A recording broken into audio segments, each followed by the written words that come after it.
చేరువచ్చిన మీ అందరికీ మన రక్షకుడును ప్రియ ప్రభు అయినటువంటి యేసుక్రీస్తు అతి ప్రశస్తమైన ఘనమైన నామమున శుభములు, నా నిండు వందనాలు. అందరికీ వందనాలమ్మా. ఆదికాండము 30వ అధ్యాయము 37 నుంచి 39 వరకు ఎవరైనా ఒకరు జాగ్రత్తగా చదవండి. ఈరోజు మీరు వాక్యాన్ని విన్నారు జాగ్రత్తగా.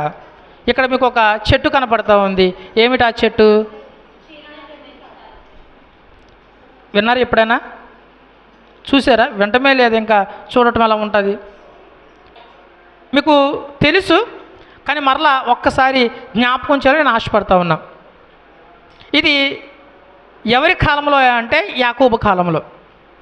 యాకోబు తన అన్నను తండ్రిని మోసం చేసి, ఈ యాకోబుకి తల్లికి యాకోబు మీద కొంచెం మమకారము ప్రేమ ఎక్కువ. వెంటనే తల్లి ఏం చెప్తుందంటే, యాకోబు నువ్వు ఎక్కడుంటే ఏశావు నిన్ను బ్రతకనవాడు, నువ్వు ఎక్కడికి వెళ్ళాలి? మా పుట్టింటికి వెళ్ళిపో, అక్కడ మాత్రమే నువ్వు క్షేమంగా ఉంటావు. ఎవరు? నాబాలా లాబానా? రాత్రికాల సమయం ఎవరి గురించి విన్నాము? వందనాలమ్మా. 2 పార్లీటర్ పెట్టేటప్పటికి కనిపిసి పడిపోయారు. నాబాల్ గురించి విన్నాం. ఇక్కడ ఎవరంటే లాబాను, యాకోబు యొక్క మేనమామ. నువ్వు మేనమామ దగ్గరికి వెళ్ళిపో, అక్కడ మాత్రమే నువ్వు క్షేమంగా ఉండగలవు. మీ అన్న అక్కడికి రాలేడు కనుక అక్కడ ఉండిపోమంటాడు. తల్లి చెప్పినట్లుగా యాకోబు తన మేనమామ ఇంటికి వెళ్ళిపోతాడు. వెళ్ళేటువంటి క్రమంలో సేమ్ ఇస్సాకు రెబ్కా వివాహం ఏ విధంగా అయితే జరుగుతుందో అలాగే ఈ యొక్క యాకోబు లాబాను యొక్క కుటుంబం యొక్క కలయిక కూడా అలాగే ఉంటుంది. ఎక్కడ అంటే ఒక బావి దగ్గరికి వచ్చేటప్పటికి ఆ మేకల గొర్రెల మందలకు నీళ్లు పెడుతున్నటువంటి సమయంలో యాకోబు వచ్చి లాబాను యొక్క కుటుంబము, ఆ కుటుంబం యొక్క యోగక్షేమాలు తెలుసుకుంటూ ఉంటారు. ఈ సమయంలోనే అక్కడ ఉన్నటువంటి గొర్రెల కాపర్లు ఒక మాట అంటారు, మీరు ఎవరి గురించి అయితే కుశల ప్రశ్నలు అడుగుతున్నారో ఆ లాబాను యొక్క కుమార్తెలు మందలు మేపుతూనే ఉన్నారు, ఇక్కడే ఉన్నారు అంటే యాకోబు పరిగెత్తుకుని వెళ్ళిపోయి రాహేలును ముద్దు పెట్టుకుని, నేను ఎవరో నీకు తెలియదా, ఇది అని చెప్పి తన స్టోరీ అంతా చెప్తారు. రాహేలు వెంటనే తన తండ్రి దగ్గరికి వెళ్ళి తీసుకొస్తుంది. ఆ బావి దగ్గరే వారి యొక్క కుటుంబం అనేది కలుస్తుంది. లాబాను చాలా సంతోషపడి యాకోబును తీసుకుని తన ఇంటికి వెళ్ళిపోతాడు. 1 నెల రోజుల తర్వాత, యాకోబు నీవు ఇప్పుడు నా రక్త సంబంధివి, నువ్వు ఇక్కడే ఉండాల్సినటువంటి పరిస్థితి. నువ్వు ఏం చేస్తున్నావు అంటే నా గొర్రెల మేకల మందలను మేపుతా ఉన్నావు. మరి నిన్ను ఉత్తిగా అలా పని చేయించుకోవటం అనేది నాకు అంత మంచి పద్ధతి కాదు. నీకేం కావాలి? ఎప్పుడు జీతం కావాలి. నీకు ఏం జీతం కావాలో చెప్పు అంటారు. అప్పుడు యాకోబు ఏమంటారంటే, నాకు జీతంగా ఏమీ అవసరం లేదు, కానీ ఇక నుంచి నీ మందలు ఏదైతే ఉన్నాయో ఆ మందలో మచ్చలు కానీ పొడలు కానీ ఇలాంటివి ఏమైనా ఉంటే అవన్నీ ఎవరికంటే నాకు. మచ్చలు కానీ పొడలు కానీ లేకుండా తెల్లగా ఉండేటువంటి గొర్రెలన్నీ నీయే. ఇదేంటి తెంగరోడు ఏదోటి అడిగితే నేను ఇచ్చేవాడిని కదా, నాకు మచ్చలు పొడలు ఉన్నటువంటివి కావాలంటున్నాడని మేబీ నవ్వుకుని ఉండొచ్చు. తర్వాత ఏం చేశాడంటే గొర్రెల మేకల మందులో ఉన్నటువంటి అతి తక్కువ ఆ పొడలు మచ్చలు ఉన్నటువంటి ఆ గొర్రెలను మేకలను వేరుపరిచి యాకోబుకి ఇచ్చేశాడు. నువ్వు నీ గొర్రెల మేకల మందలను సపరేట్గా మేపుకో, దానితో పాటు నీకు నాకు 3 కిలోమీటర్ల వెడల్పు పెట్టి నా మేకల మందలెట్టాను, వీటిని కూడా నువ్వు కాయి. నా మేకల మందలలో ఇక నుంచి ఈనేటువంటి ప్రతి మచ్చది నీదే, అది నువ్వు జీతంగా తీసేసుకో. ఈ అగ్రిమెంట్కి ఓకే చేసుకుని ఆ మేకల మందలను కాస్తా ఉన్నాడు యాకోబు. ఇప్పుడు యాకోబు జీతంగా ఏం పొందాలి అంటే మచ్చలు పొడలు ఉన్నటువంటి మేకల గొర్రెలను తీసుకోవాలంటే అవి ఏం చేయాలి? ఈనాలి. అవి అలా ఈనితేనే యాకోబుకి వస్తాయి. యాకోబు పిచ్చుడయి ఈ యొక్క టాస్క్ తీసుకోవాలి. యాకోబుకి ఒక నమ్మకం అనేది ఉంది. ఏం చేశాడు అంటే, మొట్టమొదటిగా లాబాను యొక్క మందలలో మంచి బలిష్టమైనవి వేరుపరిచాడు. మచ్చలు పొడలు కాదు, ఏవైనా సరే. లాబాను ఇప్పుడు ఏముంటాయి, లాబాను వాటిలో మచ్చలు పొడలు ఉండవు. ఎందుకని, అంతకుముందే మచ్చలు పొడలు ఉన్నాయన్నట్టు వేరుపరిచి లాబాను సపరేట్గా పెట్టేసుకున్నాడు. ఇప్పుడు లాబాను యొక్క మందలో మచ్చ అనేది ఉండదు. వీటన్నిటిలో యాకోబు ఏం చేశాడంటే, మంచివి బలిష్టమైనవి జాతి కలిగినటువంటి వాటిని వేరుపరిచాడు. వేరుపరిచి ఈ మందలు నీళ్లు తాగడానికి వస్తాయి. ఇప్పుడంటే మనకి కాలువలో బోధులు ఉన్నాయి, కానీ అప్పట్లో కాలువలో బోధులు ఇశ్రాయేల్ దేశంలో ఉండవు. బావి దగ్గర నీటికి కట్టలు కడతారనమాట. అంటే బారుగా బోధులాగా సాకం దూరం ఒక గుంటలాగా పెడితే అన్ని తాగడానికి ఉంటుంది కాబట్టి బారుగా బోధులాగా కడతారు. తోడి ఆటల్లో వేస్తే ఆ నీళ్ళు అలా కిందకి వెళ్తూ ఉంటాయి, ఆ లైన్లో వచ్చి తాగుతూ ఉంటాయి. ప్రతిరోజు సాయంత్రము ఆ బావిల దగ్గరికి తీసుకువచ్చి ఆ నీళ్లు పెట్టడం అనేది వాళ్ళకి పరిపాటి. ఈ ప్రాసెస్లో యాకోబు ఏం చేశాడంటే, లాబాను యొక్క బలిష్టమైనటువంటి మేకల మందలను ముందు తీసుకొచ్చేసి వాటికి నీళ్లు పెడతా ఉన్నాడు.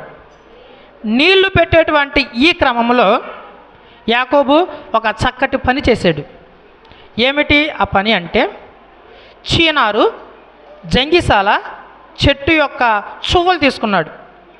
మీకు అర్థం అవ్వాలంటే, ఈత చెట్టు ఉంది కదా, ఈత చెట్టు ఆకులు ఒలిచేస్తే చువ్వలు వస్తాయి కదా, అలాగూ చీనారు జంగిసాల చెట్టు యొక్క చువ్వలు తీసుకున్నాడు. చువ్వలు తీసుకుని ఆ చువ్వలకి మచ్చలు వచ్చేలాగా కత్తితో ఘాట్లు పెట్టి ఆ పైన ఉన్నటువంటి తోలు వలిచాడు. ఒకసారి చూద్దాం. ఆదికాండము 30వ అధ్యాయము 37వ వచనంలో, యాకోబు చీనారు జంగిసాలు ఆయన చెట్ల చువ్వలను తీసుకొని ఆ చువ్వలలో తెల్లచారలు కనబడినట్లు అక్కడక్కడ వాటి తొక్కలు ఒలిచి ఏం టాస్క్ చేశాడు, ఆ చువ్వలు తీసుకొని ఆ కత్తితో ఘాట్లు పెట్టి ఆ తోలు వలిచి, ఎందుకు అంటే ఆ చువ్వలకి మచ్చలు రావాలి. ఈ చువ్వలన్నింటినీ తీసుకుని ఏదైతే గొర్రెల మేకల మందులో నీళ్లు తాకడానికి వస్తాయో అన్నీ కాదు, బలిష్టమైనటివి ముందు తీసుకొచ్చేవాడు. అవి నీళ్లు తాగుతున్నటువంటి క్రమంలో ఈ నీటి ఘాటులకు ఎదుట ఈ చీనారు జంగిసాలు వృక్షపు ఆ చువ్వలు ఉన్నాయి కదా, ఒలిచిన చువ్వలు, మచ్చలు వచ్చిన చువ్వలు ముందు పెట్టేవాడు. ఈ గొర్రెల మేకల మందులు ఎప్పుడైతే నీళ్లు తాగడానికి వచ్చాయో, నీళ్లు తాగుతున్నటువంటి క్రమంలో వేటిని చూసావంటే, వాటికి ఎదురుగా ఉన్నటువంటి ఈ ఒలిచిన మచ్చలు ఉన్నటువంటి చీలారు జంగిసాలు చువ్వలను చూసాయి. తాగుతూ చూస్తూ ఇక్కడ రాయబడింది, యాకోబు 40వ వచనం, యాకోబు ఆ గొర్రె పిల్లలను వేరు చేసి చారలు గల వాటి తట్టును, లాబాను మందలలో నల్లని వాటి తట్టును మందల ముఖములను త్రిప్పి తన మందలను లాబాను మందలతో నుంచక వాటిని వేరుగా ఉంచెను. మందలో బలమైనవి చూలు కట్టినప్పుడల్లా అవి ఆ చువ్వలను ఎదుట చూలు కట్టినట్లు యాకోబు మంద కన్నుల ఎదుట కాలువలలో ఆ చువ్వలను పెట్టెను. ప్రాముఖ్యమైన విషయం ఏంటంటే, మంద బలహీనమైనప్పుడు పెట్టలేదు. బలమైన మంద వచ్చినప్పుడే, అంటే బలమైనటువంటి గొర్రెలు మేకలు వచ్చినప్పుడే ఆ బోధికి ముందు ఈ చువ్వలు పెట్టాయి. తాగుతున్నప్పుడు ఈ చువ్వలు చూసాయి. అవి ఈనినప్పుడు ఏం చేసాయి అంటే, ఎప్పుడు లాబాను యొక్క గొర్రెలు మచ్చలు పొడలతో ఈనే కాదు, కానీ ఎప్పుడైతే యాకోబు ఈ ప్రాసెస్ చేశాడు, నీళ్ళు తాగే ముందు ఆ చువ్వలను పెట్టాడు, చువ్వలను చూడటం వల్ల ఇప్పుడు మందలన్నీ ఎలాగీనయ్యి మచ్చలు కుదురుతుందా, పాసిబుల్ అయింది. మనందరికీ తెలిసే విధంగా ఒక మాట చెప్తాను. మన ఇంట్లో ఆడపిల్లలు ఎవరన్నా కన్సీవ్ అయ్యారనుకోండి, అప్పుడు మొదలెడతారు, ఇంటి చుట్టూ ఏం పెడతారు, గోడల మీద పిల్లలు చక్కగా ముద్దుగా బాల్లాగా ఉంటారు, బొగ్గలు ఇంత బొగ్గలు వచ్చేసేటువంటి పిల్లల ఫోటోలు పెడతారు. మా తల్లి వందనాలు. ఆ పిల్లలు నల్లగా ఉన్నా, తల్లి నల్లగా ఉన్నా బొమ్మలు ఎలాంటివి పెడతారు, తెల్లవి పెడతారు. మంచం మీద ఇక్కడ పడుకుందంటే ఎదురుగా పెద్ద బొమ్మ పెడతారు. ఎప్పుడు చూసినా ఏం చేయాలి? ఆ బొమ్మను చూడాలి. చూస్తూ చూస్తూ ఉండటం వల్ల పుట్టే పిల్లలు ఎలా పుడతారు? తెల్లగా, బొద్దుగా, బొగ్గలతో పుడతారు. సేమ్ అదే లాజిక్ ఇక్కడ యాకోబు ఉపయోగించారు. శాస్త్రీయంగా ఇది అవుతుందా అంటే అవ్వచ్చు, అవ్వకపోవచ్చు. కానీ యాకోబుకి ఒక నమ్మకం, నేను ఆశీర్వదించబడాలి.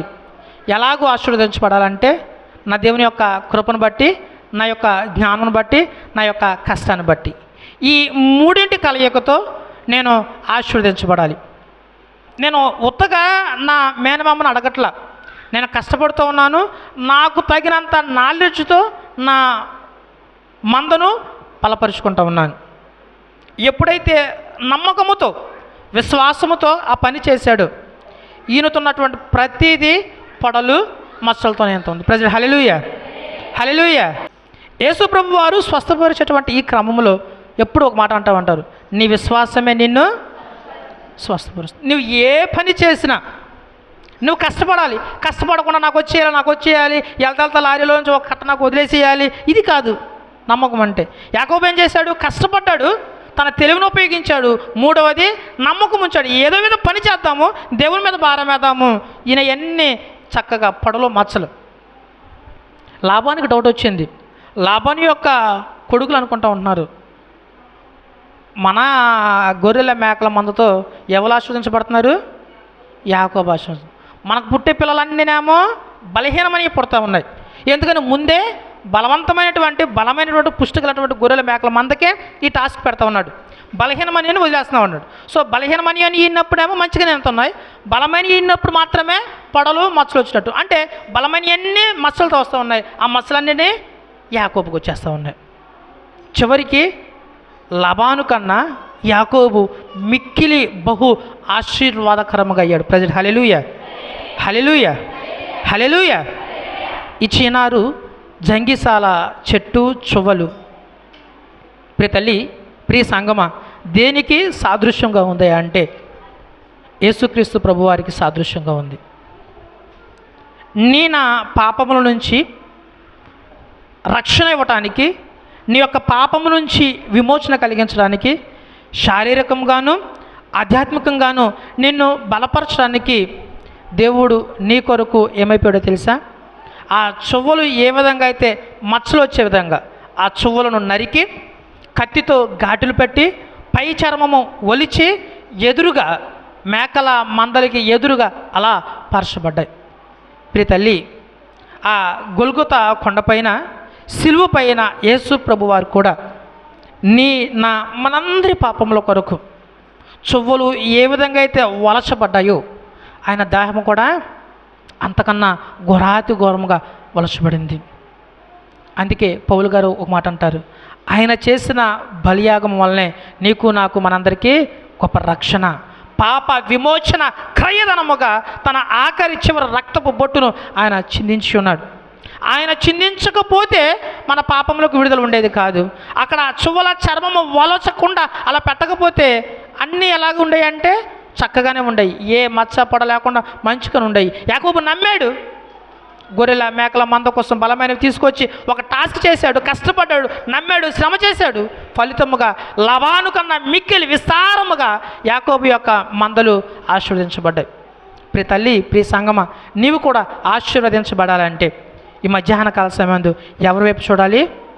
సిలువపై విరలాడుతున్నటువంటి యేసు వైపు చూడాలి. ఆయన వైపు చూస్తేనే నీకు రక్షణ, ఆయన వైపు చూస్తేనే నీకు నిరీక్షణ, ఆయన వైపు చూస్తేనే ఆ పరలోకానికి ఒక మార్గము దేవుడు సిద్ధపరిచాడు.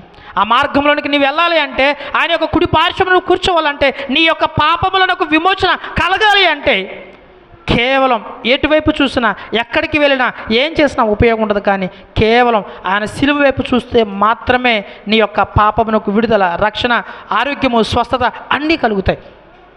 ప్రతి ఒక్క సమస్యకు పరిష్కారం ఎక్కడ అంటే సిలువపై మాత్రమే దొరుకుతుంది.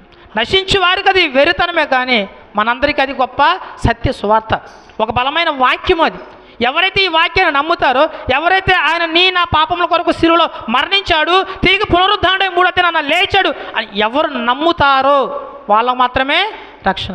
నమ్మకుండా నువ్వు నీ మనసులో సందేహం ఏమైనా పెట్టుకుంటే నీకు నీ పాపములకు విమోచన అనేది ఉండదు. ఈ యొక్క మధ్యాహ్న కాల సమయం చెప్తున్నా, యాకోబు నమ్మాడు. ఆ చినారు జంగిసాల వృక్షపు చువ్వలు అక్కడ పెడితే ఏందయ్య నమ్మాడు, నమ్మినట్టుగా కష్టపడ్డాడు, చేశాడు, ఫలితాన్ని పొందాడా? ఈ మధ్యాహ్న కాల సమయం నీవు కూడా ఆ సిలువపై వేలాడుతున్నటువంటి యేసు వైపే చూస్తూ ప్రార్థన చేయి. యేసు వైపు చూస్తూనే, దేవా నేను చేసినటువంటి పాపములకు విమోచన నాకు కలగాలయ్యా, నేను చేసిన తెలిసి తెలియక చేసిన ప్రతి తప్పుకు విడుదల కలగాలయ్యా, నీ సిలువలో కలిసిన మూలమైన రక్తము చేత నా పాపమును కడిగాయని ఎవరైతే ప్రార్థన చేస్తారో ఈ మధ్యాహ్న కాల సమయం ముందు దేవుడు మన ప్రతి పాపము నుంచి విడుదల కలిగించి రక్షణ అనే ఒక వస్త్రమును నీకు అందించబోతా ఉన్నాడు. నమ్మిన వారు దేవునికి స్తోత్రం చెప్పండి. హల్లెలూయా, హల్లెలూయా, హల్లెలూయా. యాకోబు నమ్మాడు, ఆశీర్వదించబడ్డాడు. ఈ మధ్యాహ్న కాల సమయం మనందరము నమ్ముదాము, మన పాపం నుంచి విమోచన పొందుదాం. అటు కృప దేవుడు నీకు నాకు మనందరికీ అనుగ్రహించునుగాక. ఇచ్చిన వాక్యము మన వినికుడు దేవుడు దీవించునుగాక.